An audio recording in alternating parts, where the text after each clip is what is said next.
Jaya TV நேயர்களுக்கு வணக்கம். என் சமையல் அறையில் நிகழ்ச்சியில் இன்றைக்கி நம்ம பார்க்க போகிறது கோதுமை மாவு வச்சு ஒரு அடையும் பூண்டு வச்சு ஒரு சட்னியும். இது ரெண்டும் ஒன்றுக்கு ஒன்று நல்ல காம்பினேஷனாகவும் இருக்கும். யூஸ்வலாக அந்த அக்கி ரொட்டின்னு சொல்கிற அரிசி மாவு வச்சு நம்ம அடை பண்ணுவோம்.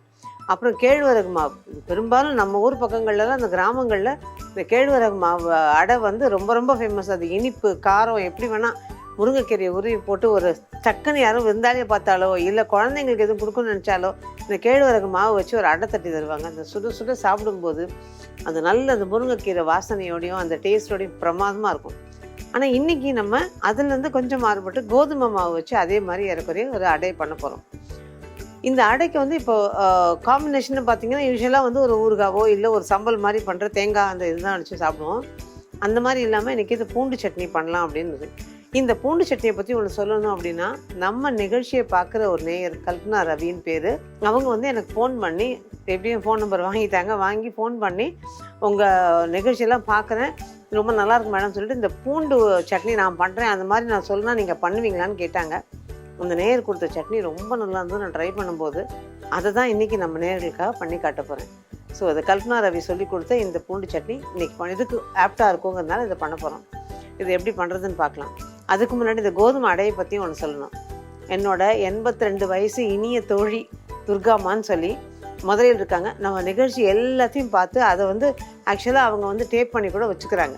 அவங்க இந்த நிகழ்ச்சியெல்லாம் பார்த்துட்டு அவங்க சொல்லிட்டு இருக்கும்போது சொன்னாங்க, கோதுமை மாவு வச்சு ஒரு அடையை பண்ண நேரத்தையுமா ரொம்ப நல்லா இருந்தது, அதை ட்ரை பண்ணி பாருங்கன்னாங்க.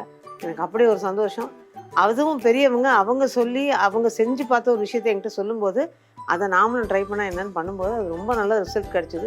அதையும் இன்றைக்கி உங்களோட ஷேர் பண்ணிக்கிறேன். ஸோ முதல்ல இந்த பூண்டு சட்னி அரைச்சி அது ஒரு பக்கம் கொதிக்க விட்டுருவோம். அதுக்கு என்னென்ன தேவைன்னு அதெல்லாம் பார்க்கணும் இல்லையா? பூண்டு சட்னிக்கு என்னென்ன தேவைன்னு பார்த்து வந்துடலாம். அதுக்கப்புறம் அது எப்படி பண்ணுறதுன்னு பார்க்கணும். பூண்டு சட்னி செய்ய தேவையான பொருட்கள்: உரித்த பூண்டு 1/2 கப், காய்ந்த மிளகாய் 15 முதல் 18 வரை, தக்காளி நன்கு பழுத்தது 3, புளி சிறிதளவு, எண்ணெய் 3 டேபிள் ஸ்பூன், உப்பு தேவையான அளவு, கடுகு 1 டீஸ்பூன், கருவேப்பிலை சிறிதளவு. இந்த பூண்டு சட்னிக்கு தேவையான பொருள்லாம் பார்த்தோம் இல்லையா? இதில் நான் எடுத்திருக்க தக்காளி நார்மல் சைஸ் தக்காளி. புளி இந்த தக்காளியில் உள்ள புளிப்பு பத்தலைங்கிறதுனால நான் துளி புளி சேர்த்துக்கிறேன். என்னென்னா நாட்டு தக்காளியாக இருந்தால் அந்த புளியே வேண்டாம். இப்போ வர தக்காளி ஹைப்ரிட் வெரைட்டி தான், அதுக்கு கொஞ்சம் புளி சேர்த்தா நல்லா இருக்கும்னால இப்போ இது எல்லாத்தையும் ஒன்றா சேர்த்து நல்லா நைஸாக அரைச்சிட்டு தாளிச்சு விடணும். முதல்ல அதை அரைச்சிட்டு வந்துடலாம். இப்போ இதை நல்லா நைஸாக அரைச்சாச்சு பாருங்கள். இந்த மாதிரி நல்லா அரைச்சிட்ருணும். இப்போ ஒரு பேன் அடுப்பில் காய போட்டிருக்கேன். அதில் எண்ணெய், இது எண்ணெய் கொஞ்சம் நல்லா வேணுங்க. அப்படி இருந்தால் தான் இது அந்த காரத்துக்கு உங்களுக்கு அது சரியாக இருக்கும். இந்த அளவுக்கு ஒரு 1/4 கப்பில் ஊற்றணும். கிட்டத்தட்ட ஒரு 4-5 டேபிள் ஸ்பூன் அந்த அளவுக்கு வரும். இது அந்த அளவுக்கு ஊற்றினா தான் இது நல்லாவும் இருக்கும்.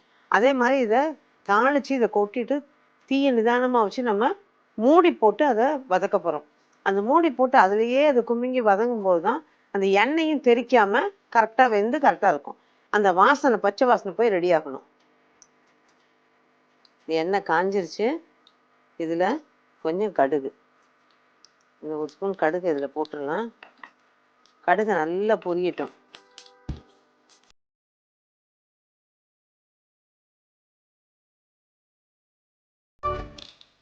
கடுகு பொரிஞ்சதும் இந்த பூண்டு தக்காளி மிளகா அரைச்சி வச்சுருக்கோம் இல்லையா, புளி சேர்த்து அதை இதில் போட்டுடலாம்.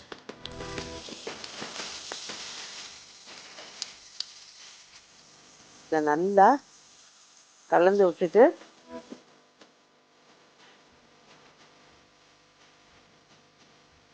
மூடியை போட்டு மூடி வச்சுட்டு மிதமான தீயில வச்சு நிச்சயமாக இது ஒரு 8 நிமிஷமாக அது ஆகும். அது வரைக்கும் நல்லா கொதிக்கணும், பச்சை வாசனை போகணும். அதுக்கப்புறம் இதை எடுத்துடலாம். நல்லா கொதிச்சிட்டு இருக்க நேரத்தில் இப்போ சீசன் நமக்கு எல்லாமே கிடைக்கிற சீசன் இது. அதாவது பருப்பு வகைகள் எல்லாமே இந்த பிப்ரவரி மார்ச் எண்டுலலாம் பருப்பு வகைகள்லாம் கிடைக்க ஆரம்பிச்சிடும். இப்போ நினச்சா மாதிரி தடுக்கி விழுந்தால் 4 கடை இருக்குது, அதனால எல்லாரும் போய் வாங்கிக்கிறோன்னா அப்போ நாங்கள் ஸ்டோர் பண்ணிப்போம். இப்போவும் இதை பற்றி பேசினா நிறைய பேர் கேட்குறாங்க, அந்த ஸ்டோர் பண்ணுறதெல்லாம் எப்படிங்கிறத சொல்லுங்கள், நாங்களும் தெரிஞ்சுக்கிறோம், ஏன்னா நாங்களும் அதுக்கேற்ற மாதிரி கொஞ்சம் வாங்கி ஸ்டோர் பண்ணி பார்க்கலாமேன்னு பார்க்குறோம் அப்படிங்க. அப்படி கேட்ட நேயர்களுக்கு இந்த பருப்பு வகைகளை ஸ்டோர் பண்ணுறதை பற்றி சொல்கிறேன். இது ஆக்சுவலாக பார்த்தீங்கன்னா, இப்போ துவரம் பருப்பு வாங்கிக்கிறீங்கன்னு வச்சுக்கோங்க. துவரம் பருப்பை வாங்கிட்டு நல்லா சுத்தம் பண்ணி புடைக்க தெரிஞ்சவங்க புடைச்சிக்கலாம். இன்னொரு ஈஸியான வழி, இந்த ஜல்லடை வச்சுருப்போம் இல்லையா, நம்ம வந்து இந்த சீவும்பாங்க, சல்லடைன்னு சொல்லுவோம். அதில் 4 விதமான பிளேட் வரும். அதில் பெரிய ஓட்டை உள்ள பிளேட்டை எடுத்து கொஞ்சம் கொஞ்சமாக பருப்பை போட்டு ஒரு ஒரு சின்ன குடும்பம் பார்த்தீங்கன்னா ஒரு 10 கிலோ வாங்குறீங்கன்னு வச்சுக்கோங்க. அதை கொஞ்சம் கொஞ்சமாக போட்டு நல்லா சலிச்சிட்டிங்கன்னா அந்த தூசி தும்பெல்லாம் கீழே விழுந்துடும், பருப்பு தனியாக வந்துடும். அதனால் புடைக்கணுங்கிற அவசியம் இல்லை. பழக்கம் இல்லைன்னா இது அதுக்கப்புறமா நல்லா மொட்டை மாடியில் உங்கள் வீட்டில் நல்லா வெயில் காயக்கூடிய மாடி நல்லா இதுவாக இருந்ததுன்னா பெருக்கி விட்டுட்டு சுத்தமாக ஒரு துணியும் அதாவது நல்ல பெரிய இந்த ஷீட்டு பிளாஸ்டிக் ஷீட் வருதுல அது ஏதாவது நல்லா விரித்து விட்டு இதை நல்லா தளர காய போடணும். அதாவது சேர்ந்தா மாதிரி இருக்கக்கூடாது, அப்படியே ஒத்தையாக தனியாக தெரிகிற மாதிரி காய போடணும். அது நல்லா காயணும். ஒரு நாள் முழுக்க காலையில் ஒரு 8 மணிக்கு போட்டிங்கன்னா அது சாயந்தரம் ஒரு 4-5 மணிக்கு அந்த வெயில் ஓயிற நேரம் வரைக்கும் காயணும். அந்த மாதிரி ஒரு நாளோ 2 நாளோ கூட காய போடணும். 2 நாள் காய போட்டிங்கன்னா பெஸ்ட்டு. அதை எடுத்து நல்லா அப்படியே போட்டு டப்பாவில் மூடிடக்கூடாது. திருப்பி வீட்டுக்குள்ளே கொண்டு வந்து வச்சு ஆற வச்சு நல்லா அதுக்கப்புறமா எந்த டப்பாவில் ஸ்டோர் பண்ணுறோமோ ஏர் டைட்டாக ஸ்டோர் பண்ணணும். அது ஸ்டோர் பண்ணுறதுக்கு முன்னாடி என்ன பண்ணணும், நல்ல ஒரு 2 கை விளக்கெண்ணெய் இருக்கும் இல்லையா, அந்த விளக்கெண்ணெய் எடுத்து அந்த பருப்பு மேலே அப்படியே ஊற்றி அது நல்லா பெசறிடணும். பருப்பை நல்லா பெசறணும் அப்படின்னா ஒரு பருப்பு மேலேயும் அது நல்லா படிஞ்சிடும். அதுக்கப்புறம் எடுத்து நம்ம ஸ்டோர் பண்ணிக்கிட்டோம் அப்படின்னா வருஷம் முழுக்க அது ஒன்றுமே ஆகாது. இந்த விளக்கெண்ணெய் வந்து ப்ரிசர்வேட்டிவ் மாதிரி நம்ம நல்லா காய வச்சு வர வைக்கிறோம். அப்போல்லாம் என்ன சொல்லுவாங்க, இந்த மாதிரி பெசரி வைக்கிறது ஒரு பக்கம் இருந்தாலும் மார்கழி மாதத்தில் வர அமாவாசை அன்னைக்கு ராத்திரியில் அதை காய போட்டுட்டு மறுநாள் முழுக்க ஃபுல்லாக காய போட்டு எடுத்து வைப்பாங்க. அது அந்த அமாவாசைக்கும், இது யாராவது விஷயம் தெரிஞ்சவங்க தான் கமெண்ட்டில் சொல்லுங்கள், அமாவாசைக்கும் இந்த காய வைக்கிறதுக்கு என்னன்னு தெரியாது. ஆனால் அதை நாங்கள் பண்ணும்போது இதே மாதிரியே ஒன்றுமே ஆகாமல் நல்லாயிருக்கும். ஸோ இது ஒரு பக்கம் ஸ்டோர் பண்ணுறது. அதே மாதிரி உளுந்து வந்து நீங்கள் காய வைக்கவும் முடியாது, அதிகமாக எண்ணெயும் தடவ முடியாது. அதனால் ஓரளவுக்கு காய வச்சுட்டு உளுந்தை வந்து நல்லா ஈரக்கை படாமல் டப்பாவில் எடுத்து ஒரு அரை நாள் காய வச்சுக்கலாம். காய வச்சு எடுத்து வச்சிடணும். அதுக்கு மேலே அதை காய வைக்கக்கூடாது. அந்த சுட்டோட்டை எடுத்து நல்லா ஆற வச்சா எது ஒன்றும் நீங்கள் காய வச்சு எடுத்து வைக்கிற விஷயம் வந்து அப்படியே டப்பாவில் போடக்கூடாது. அதுக்கு வந்து அதனோட அந்த ரூம் டெம்பரேச்சர் வரத்துக்கான நேரத்தை நம்ம கொடுக்கணும். அதுக்கப்புறம் தான் அதை தூக்கி ஸ்டோர் பண்ணிக்கணும். அதே மாதிரி அப்போல்லாம் இப்போ வறுத்த ரவை கிடைக்கிது, அப்போ அப்படி கிடைக்காது. ரவையெல்லாம் நாங்கள் மாதத்துக்கு வாங்குகிற ரவையை கூட ரவை, சன்னா, கடலை பருப்பு இதெல்லாம் லேசாக ஒரு வறுத்து எடுத்து வச்சிடும். அது வறுத்து எடுத்து வைக்கும்போது உங்களுக்கு ஆக்சுவலாக கடலைப்பருப்பு எல்லாம் கேட்பேன், கடலைப்பருப்பு கூட வறுக்கணும். கடலைப்பருப்பு லேசாக வறுத்துட்டு பாசிப்பருப்பு லேசாக வறுத்துட்டு எடுத்து வச்சிங்கன்னா ஸ்டோர் பண்ணும்போது வண்டு வரதுக்கான வாய்ப்பே கிடையாது. சில நேரங்களில் பார்த்திங்கன்னா எவ்வளோ சாமான் வச்சுருந்தாலும் பக்கத்தில் எவ்வளோ கடை இருந்தாலும் சாமான் வாங்க முடியாமல் ஐயோ இந்த சாமான் இல்லையே அப்படின்னு நினைப்போம். அந்த மாதிரிலாம் இல்லாமல் இதை ஸ்டோர் பண்ணிக்கிற காலத்தில் இதை வச்சு நம்ம கரெக்டாக சமைச்சோ இல்லை எதுவும் செஞ்சோ நம்ம பழகிடுவோம். அதை தாண்டி போய் தேடி வாங்கிறது அப்படிலாம் பண்ண மாட்டோம். பட் இப்போ கொஞ்சம் கால மாற்றங்கள்னால் உடனே வந்து நம்ம பக்கத்தில் இருக்க கடையில் போய் வாங்கிட்டு வந்துருக்கோன்னு சொல்லுவோம். நீங்கள் என்ன சொன்னாலும் அந்த விலை கம்மியாக இருக்கிற அந்த காலகட்டத்தில் வாங்கி அந்த ஒரு நாள் அதை ஸ்டோர் பண்ணி காய வச்சு ஸ்டோர் பண்ணி எடுத்து வச்சுக்கிட்டோம் அப்படின்னா வருஷம் முழுக்க வர்றது மட்டும் இல்லாமல் நம்மளோட பர்ஸு அது கடிக்காது. மிளகாயும் அதே மாதிரி. அப்போல்லாம் வந்து காஞ்ச மிளகாய் வந்து குண்டு மிளகாய் அரைக்கிறதுக்கும் நீட்ட மிளகாய் தாளிக்கிறதுக்கும் வாங்கிப்போம். சில நேரங்களில் நீட்ட மிளகாயும் கொஞ்சம் கொஞ்சம் சேர்த்து அரைச்சிப்போம். அப்போ இந்த தாளிக்கிறதுக்காக என்ன பண்ணுவாங்க, அந்த காம்பை வந்து பாதியாக கட் பண்ணிவிட்டு தாளிக்கிற மிளகாய் தனியாக வச்சுப்போம். அதை தாளிக்கிறதுக்குன்னு எடுத்துப்பாங்க. மற்ற மிளகாயெல்லாம் வந்து இந்த வெட்டின காம்பை இந்த மிளகாயோட சேர்த்து நல்லா ஒரு 2 நாள் சருக காய போட்டுட்டு அள்ளி வச்சோம் அப்படின்னா அந்த மிளகா ஒன்றுமே ஆகாது. ஒரு கல் உப்பையும் காய வச்சு அதோடு தூக்கி கலந்து வைப்போம். அதே மாதிரி புளி ஒரு நாள் முழுக்க காய வச்சுட்டு அதை உருண்டை உருட்டி ஜாடியில் அடுக்கி அதில் வந்து உப்பு தூவி வைப்போம். பட் இப்போவும் வைக்கிறது தப்பு இல்லைன்னு தோணுது. ஏன்னா தேடி போய் வாங்குறத விட அந்த காலகட்டத்தை வாங்கி விலை கம்மியாக இருக்கும்போது அது வருஷம் முழுக்க பயன்படுத்திக்கிறது தப்பு இல்லை இல்லையா? சில நேரங்களில் பார்த்திங்கன்னா அது பாட்டுக்கு விலை ஏறிக்கிட்டே போகும். ஆனால் நமக்கு ஒரு நிம்மதியும் திருப்தியும் இருக்கும். தொக்குலேருந்து எண்ணெய் பிரிய ஆரம்பிச்சிருக்கு. இன்னும் கொஞ்சம் ஒரு 5 நிமிஷம் போனால் போதும். இந்த பூண்டு சட்னிலாம் எண்ணெய் இப்போ தான் பிரிய ஆரம்பிச்சிருக்கு. நத்திக்கோ ஸோ இப்போ ஓரளவு இது நல்லா இதுவாக இருக்குது பாருங்கள். எண்ணெய் லேசாக பிரிய ஆரம்பிச்சிருக்கு ஓரத்தில். இந்த நேரத்தில் கருவேப்பிலை போட்டுக்கலாம். இதில் எண்ணெய் கசிஞ்சு வருது பாருங்கள். இப்போ இந்த பச்சை வாசனை போய் ஒரு நல்ல ஒரு மனம் கொடுக்க ஆரம்பிக்கும். இது ஆக்சுவலாக ஸ்டோர் பண்ணிங்கன்னா ஒரு 15 நாள் வரைக்கும் ஃப்ரிட்ஜில் வச்சு ஸ்டோர் பண்ணலாம். இன்ஃபேக்ட் அதை வந்து எடுத்து வெளில வச்சு உள்ளே வைக்காமல் அப்படியே ஒரு கிண்ணத்தில் எடுத்து வச்சிங்கன்னா இது 1 மாதம் கூட நீங்கள் வச்சுக்கலாம். சாதத்தில் கலந்து சாப்பிடவும் நல்லாயிருக்கும், தயிர் சாதத்துக்கும் நல்லாயிருக்கும், இந்த மாதிரி அடைகளில் தொட்டுக்கிறதுக்கும் நல்லாயிருக்கும். அவ்வளோதான். பார்த்தீங்கன்னா தெரியும், இந்த எண்ணெய் இல்லாமல் அப்படியே இந்த எண்ணெய் கசிஞ்சு வந்து பிசு பிசுப்பு இல்லாமல் நல்ல ஒரு வாசனையோட ரெடி ஆயிடுச்சு. இதை எடுத்துக்கலாம். அடுப்பு ஆஃப் பண்ணிடுறேன்.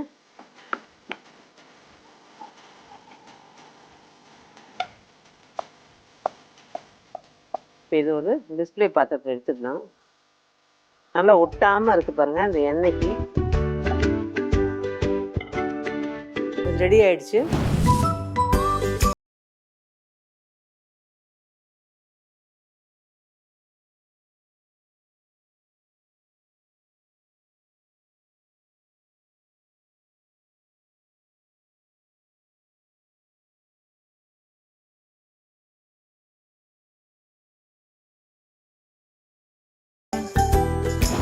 அடுத்தது இந்த கோதுமை மாவு அடை சொன்னேன் இல்லையா, அந்த அடை பண்ண போகிறோம். அது பண்ணுறதுக்கு முன்னாடி அதுக்கு என்னென்ன தேவைன்னு பார்த்துட்டோம்னா, கோதுமை மாவு அடை செய்ய தேவையான பொருட்கள்: கோதுமை மாவு 1 கப், துண்டுகளாக நறுக்கிய தேங்காய் சிறிதளவு, இஞ்சி 1 அங்குல துண்டு பொடியாக நறுக்கி கொள்ளவும், பச்சை மிளகாய் 1 பொடியாக நறுக்கி கொள்ளவும், பொடியாக நறுக்கிய வெங்காயம் சிறிதளவு, சீரகம் 1/2 டீஸ்பூன், கொத்தமல்லி தழை பொடியாக நறுக்கியது சிறிதளவு, உப்பு ருசிக்கேற்ப, எண்ணெய் தேவையான அளவு. இப்போ இந்த கோதுமை மாவு அடை செய்ய தேவையான பொருள்லாம் பார்த்துட்டோம்ல. ஒரு பக்கம் தண்ணி கொஞ்சம் போட்டிருக்கேன். இந்த பவுலில் கோதுமை மாவை நம்ம போட்டுக்கலாம்.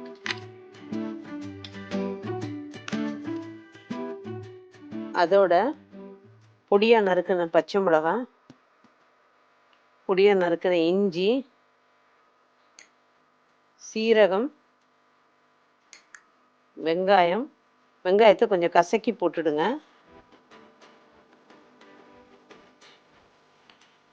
கருவேப்பிலை, கொத்தமல்லி பொடியாக நறுக்குனது,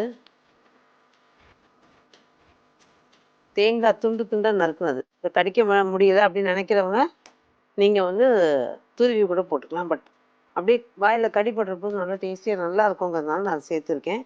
இதில் தேவையான அளவு உப்பு நல்லா கலந்துக்கலாம்.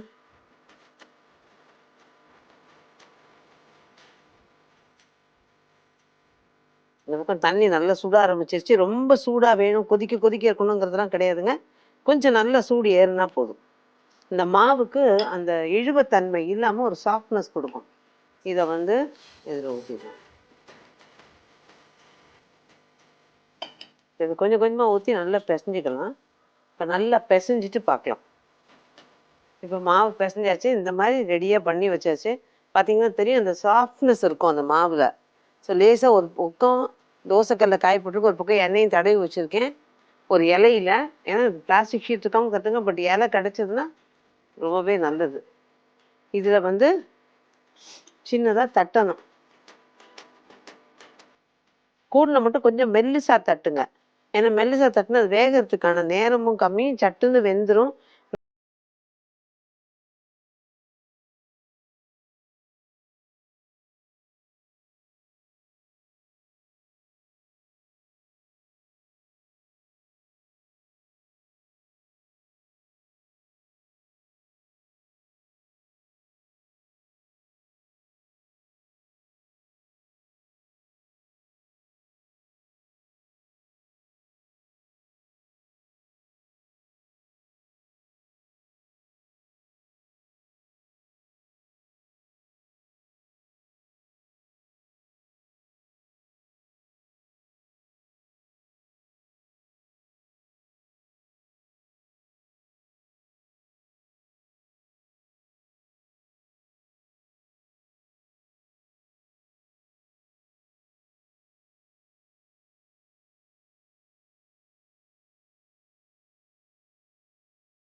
தீயில கொஞ்சம் நல்லா வேக வச்சு இது நல்லா வெந்திருக்கு, எடுத்துடலாம்.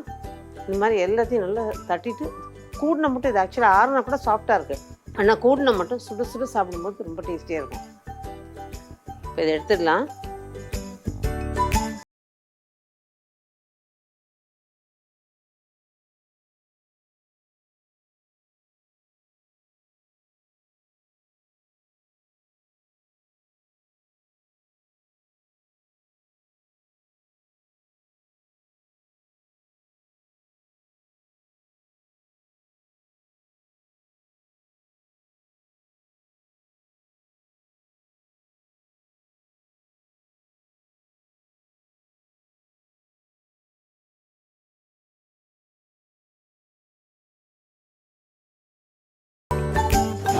இப்போ நல்ல ஒரு பூண்டு சட்னியும் கோதுமை மாவு அடையும் எப்படி பண்ணுறதுன்னு பார்த்தோம். இது 2 டிஷ்ஷுமே நம்மளுக்காக நம்ம நேயர்கள் சொன்ன ஒரு டிஷ்ஷு. ரொம்ப சந்தோஷம். அது நான் அவங்க எனக்கு சொல்லி நான் செஞ்சு பார்த்து அது உங்களோட பகிர்ந்துக்கிறதுல அதை விட மகிழ்ச்சி வேறு எதுவும் கிடையாது. நிறைய விஷயங்கள் நேயர்களோட பகிர்ந்துக்கும் போது நான் பண்ணுற சின்ன சின்ன விஷயங்களை அவங்களோட சொல்லலாம் அப்படின்னு அட்ஜஸ்ட் பண்ணுறது. எப்படின்னா, நம்ம ஒரு விருந்தாளியை பார்த்துருவோம், உடனே நம்ம என்ன பண்ணுவோம், அந்த வீட்டில் இருக்கிற முட்டைக்கோஸ் பொருள் இது எதுவும் பத்தாதுன்னு புதுசாக காய் வெட்டுவோம், எல்லாம் பண்ணுவோம். அதுக்கான சூழ்நிலையும் இருக்கவும் சமயங்கள் இருக்கும், இன்னும் கொஞ்சமாக இருக்கும். இதெல்லாம் எப்படி பண்ணுறது? ஸோ கொஞ்சமாக இருக்கிற ஒரு பொருளை அதை ஜாஸ்தி பண்ணணும் அப்படின்னா, இப்போ ஒரு முட்டைக்கோஸ் பொரியல் கொஞ்சமாக இருக்குதுன்னு வச்சுக்கோங்க. டக்குன்னு என்ன பண்ணால் கொஞ்சமாக பாசிப்பருப்பை குக்கரில் ஒரு வேக்காடு வேக வச்சு இந்த முட்டைக்கோஸ் பொரியலை தூக்கி கொட்டி ஒரு 1/2 ஸ்பூன் நெய்யை ஊற்றிட்டு கலந்து ஒரு கொதி விட்டு எடுத்திங்கன்னா முட்டைக்கோஸ் கூட்டு பொரியல் கூட்டாக மாறிடும். இன்னொன்று என்னென்னா, இப்போ நமக்கு சாம்பார்லாம் நல்லா தெளிவாக எடுத்துடுறோம். சில நேரம் கலந்து தான் சாப்பிடுவோம் சாம்பாரை, பட் தெளிவாக எடுத்துருவோம். சில நேரம் அடிவண்டல் நிற்கும், இல்லை கலந்து எடுத்துட்டாலும் அடிவண்டல் நிற்கும். இது எக்ஸ்ட்ரா சாம்பாரை எப்படி பண்ணுறது அப்படின்னா, ஒரு 2 தக்காளியை நல்லா கொதிக்க விடுங்க. அதோட கூட முடிஞ்சால் புளி கொஞ்சமாக ஊற்றி அதையும் கொதிக்க விடுங்க. சாம்பார் பொடி போடுங்க. அது நல்லா கொதிக்கும் போது இந்த சாம்பாரையும் தூக்கி அதில் ஊற்றி நல்லா 2-3 கொதி விட்டு அதுக்கு தகுந்த உப்பும் போட்டு ஒரு 1/2 ஸ்பூன் நெய்யும் ஊற்றி இறக்குனீங்கன்னா புதுசாக பண்ணுற சாம்பார் பொடி. அந்த சாம்பார் பொடி நம்ம புதுசாக அந்த மேல் பொடின்னு ஒன்று சொல்லுவோம். அந்த மேல் பொடியை வறுத்து அரைச்ச பொடியை போட்டிங்க அப்படின்னா புதுசாக பண்ண சாம்பார் மாதிரி அது இருக்கும். ஸோ இந்த அட்ஜஸ்ட்மெண்ட்டெல்லாம் அதே மாதிரி உருளைக்கிழங்கு பொரியல் மீந்து போச்சுன்னா என்ன பண்ணுவோம், அது ஒன்று உருளைக்கிழங்கு நைட்டு சப்பாத்தியோ ஏதோ பண்ணுவோம், அந்த மாதிரியும் பண்ணலாம். அல்லது சமோசா பண்ணும்போது இந்த உருளைக்கிழங்கு பொரியல் நல்லா கையால் மசிச்சுட்டு அதில் கொஞ்சம் சாட் மசாலாவும் சேர்த்து பிசைஞ்சிட்டு காஞ்ச திராட்சை பெரும்பாலும் நம்ம வீடுகளில் இருக்கும், கொஞ்சம் முந்திரி பருப்பு இருக்கும், அதெல்லாம் பொடியை நறுக்கி இதோடு சேர்த்து நல்லா கலந்துட்டு ஒரு ஸ்டஃபிங்காக பண்ணிங்கன்னா சமோசாவாக மடிக்கணுங்கிறது கூட கிடையாது. அந்த காலத்துலலாம் சோமாசுன்னு சொல்லிட்டு இனிப்பு சோமாசு கார சோமாசுன்னு பண்ணுவாங்க, அரைவட்டமாக இருக்கும். அந்த மாதிரி மடித்து நம்ம சோமாசா போட்டோன்னா ஈவினிங் டிஃபன் ஆயிடும். அது மாதிரி இப்போ கொழுக்கட்டை அப்படிங்கிற போது நம்ம விதவிதமான கொழுக்கட்டை பண்ணுறோம். அவசரத்துக்கு பண்ணுற கொழுக்கட்டைன்னா அவல் கொழுக்கட்டை. இந்த அவல் கொழுக்கட்டைக்கு நம்ம என்ன பண்ணுவோம், நல்லா கொஞ்சம் அவலை வறுத்துட்டு அதை ரவையாக உடைச்சிடணும்.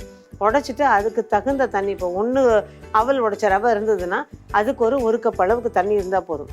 அதில் கொஞ்சமாக சீரகமும் உளுந்தை மட்டும் வறுத்து போட்டுட்டு கொஞ்சம் பச்சை மிளகாயும் அதோடு சேர்த்து போட்டுக்குங்க. தேங்காய் துருவி போடுங்க.